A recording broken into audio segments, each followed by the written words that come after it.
ನಟರಾಜ್ ಅಂತೇಳಿ ಬಾಳೆಕಾಪುರ. ನಂದು ಇಲ್ಲೇ ಇಂದಿರಾನಗರ ಲೋಕಲ್ಲು.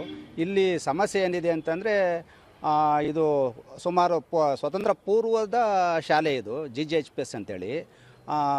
ತುಂಬ ನನ್ನ ತಮ್ಮದಿರ್ಬೋದು, ನಮ್ಮ ಕುಟುಂಬದವರು, ನಮ್ಮ ಏರಿಯಾದ ತುಂಬ ನೂರಾರು ಸಾವಿರಾರು ಮಕ್ಕಳು ಇಲ್ಲಿ ಬೆಳೆದಂಥ ಶಾಲೆ ಇದು.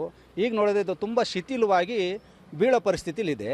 ಮಕ್ಳಿಗೆ ಏನಾರು ಸಮಸ್ಯೆ ಆದರೆ ಈ ಶಿಕ್ಷಣ ಇಲಾಖೆ ಯಾರು ಜವಾಬ್ದಾರಿ ಸಮಸ್ಯೆ ಅದು. ಆಮೇಲೆ ಇನ್ನೊಂದು ವಿಚಾರ ಏನಪ್ಪ ಅಂತಂದರೆ ಇದು ತಿಪ್ಟೂರು ತಾಲೂಕು. ಇದು ಮುಂದೆ ಸ್ವಲ್ಪ ದಿನದೊಳಗೆ ಜಿಲ್ಲೆ ಆಗೋವಂಥ ಮಟ್ಟಕ್ಕೆ ಬೆಳೀತಾ ಇರೋದು. ಬೆಳೆದಿರೋ ಅಂಥ ಇಡೀ ಏಷ್ಯಾ ಖಂಡದಲ್ಲೇ ಕೊಬ್ಬರಿ ಮಾರುಕಟ್ಟೆ ಅಂದರೆ ಇಡೀ ಏಷ್ಯಾಗೆ ನಂಬರ್ 1 ಯಾವುದಪ್ಪ ಅಂತಂದರೆ ತಿಪ್ಟೂರು. ಅಂಥ ಇತಿಹಾಸ ಇರೋವಂಥ ತಿಪ್ಟೂರು ಈ ಶಾಲೆ ನೋಡಿದ್ರೆ ಇರೋದು 9 ಕೊಠಡಿಗಳಲ್ಲಿ 7 ಶಿಥಿಲವಾಗಿದ್ದಾವೆ. ಆಮೇಲೆ ಶೌಚಾಲಯಗಳು ನೀಟಿಲ್ಲ, ಸಮಸ್ಯೆ ಇದೆ. ಆಮೇಲೆ ಅಡುಗೆ ಮಾಡೋ ಅಂಥ ಕೋಣೆನೇ ಇಲ್ಲ. ವರಾಂಡದಲ್ಲಿ ಹೊರಗಡೆ ಅಡುಗೆ ಮಾಡೋ ಪರಿಸ್ಥಿತಿ ಇದೆ.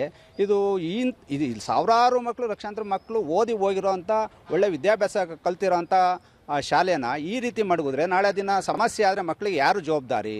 ಇದು ರೈಲ್ವೆ ಸ್ಟೇಷನ್ ಹತ್ತಿರದಲ್ಲೇ ಇರೋಂಥ 200 ಮೀಟ್ರು, ರೈಲ್ವೆ ಸ್ಟೇಷನ್ಗೆ 200 ಮೀಟ್ರ್ ದೂರದಲ್ಲಿರೋಂಥ ಶಾಲೆ ಇದು. ಮತ್ತು ಇಲ್ಲಿ ಸುತ್ತಮುತ್ತ ಇರೋಲ್ಲ ಸ್ಲಮ್ ಏರಿಯಾ ಅಂದರೆ ಬಡ ಮಕ್ಕಳು ಬೆಳೆದಂಥ ಇರೋ ಅಂಥ ಜಾಗ. ಶಾಲೆ ಓದ್ತಾ ಇರೋಂಥವ್ರು ಎಲ್ಲ ಬಡವ್ರ ಮಕ್ಕಳು.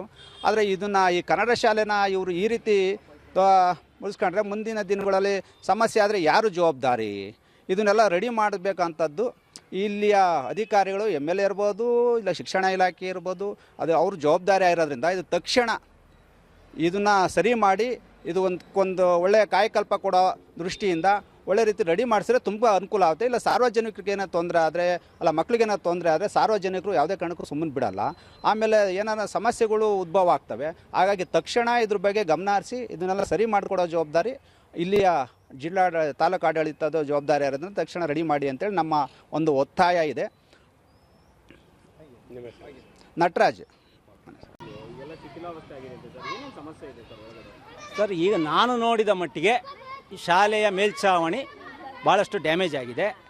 ಆಮೇಲೆ ಮಕ್ಕಳ ಅಗತ್ಯತೆಗೆ ತಕ್ಕಂತೆ ಶೌಚಾಲಯದ ಸಮಸ್ಯೆ ಇದೆ, ಸ್ಟ್ರೆಂತ್ ಜಾಸ್ತಿ ಇದೆಯಂತೆ.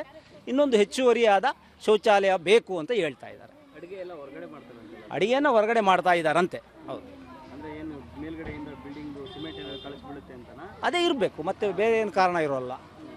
ಅದು ಮೇಲ್ಛಾವಣಿ ಕುಸಿಯೋದ್ರಿಂದ ಸಮಸ್ಯೆ ಆಗ್ಬೋದು, ಅಡುಗೆ ಒಳಗೆ ಬೀಳ್ಬೋದು. ಹಾಗಾಗಿ ಹೊರಗಡೆ ಮಾಡ್ತಿರಬಹುದು.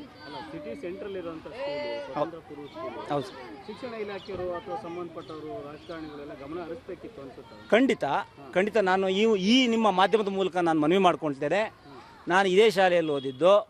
ಈ ಶಾಲೆಯಲ್ಲಿ ಓದಿದವರು ಹಲವು ಜನ ಪ್ರಖ್ಯಾತನಾಮರಾಗಿದ್ದಾರೆ, ಸಮಾಜದ ಉನ್ನತ ಸ್ಥಾನದಲ್ಲಿದ್ದಾರೆ. ಈ ಶಾಲೆಯನ್ನು ದಯವಿಟ್ಟು ನಮ್ಮ ಶಿಕ್ಷಣ ಇಲಾಖೆಯವರು ಈ ಶಾಲೆಯ ಒಂದು ಏನು ಮೇಲ್ಛಾವಣಿ ಕಿತ್ತೋಗಿದೆ ಅದನ್ನೆಲ್ಲ ಸರಿಪಡಿಸಿ ಮಕ್ಕಳಿಗೆ ಅವರು ನಿಶ್ಚಿಂತೆಯಿಂದ ಓದಬೇಕು. ಯಾಕೆಂದರೆ ಭಯದಲ್ಲಿ ಓದಲಿಕ್ಕಾಗಲ್ಲ. ಯಾವಾಗ ನಮ್ಮ ತಲೆ ಮೇಲೆ ಏನಾರ ಬೀಳುತ್ತೇನಪ್ಪ ಅನ್ನಂಗಿದ್ರೆ ಟೀಚರ್ಸ್ಗಳು ಅವರು ಕ್ಲೀನಾಗಿ ಪಾಠ ಮಾಡಲಿಕ್ಕಾಗಲ್ಲ, ಮಕ್ಕಳು ನಿರ್ಭೀತಿಯಿಂದ ಪಾಠವನ್ನು ಕೇಳಲಿಕ್ಕಾಗಲ್ಲ, ಇಬ್ಬರಿಗೂ ಭಯ ಇರುತ್ತೆ. ಸೊ ಇಮಿಡಿಯೇಟ್ಲಿ ಶಿಕ್ಷಣ ಇಲಾಖೆ ಅಗತ್ಯ ಕ್ರಮ ಕೈಗೊಂಡು ಅದರ ರಿಪೇರಿಯನ್ನು ಮಾಡಿಸಿ ಮತ್ತು ಬಿಸಿಯೂಟದ ಜಾಗದಲ್ಲಿ ಏನು ಸಮಸ್ಯೆ ಇದೆ ಅದನ್ನೆಲ್ಲ ಕ್ಲಿಯರ್ ಮಾಡಿಕೊಟ್ಟು ಮಕ್ಕಳ ವಿದ್ಯಾಭ್ಯಾಸಕ್ಕೆ ಅನುವು ಮಾಡಿಕೊಡ್ಬೇಕು ಅಂತೇಳಿ ನಾನು ನಿಮ್ಮ ಚಾನಲ್ ಮುಖಾಂತರ ನಾನು ಕೇಳ್ಕೊತೀನಿ.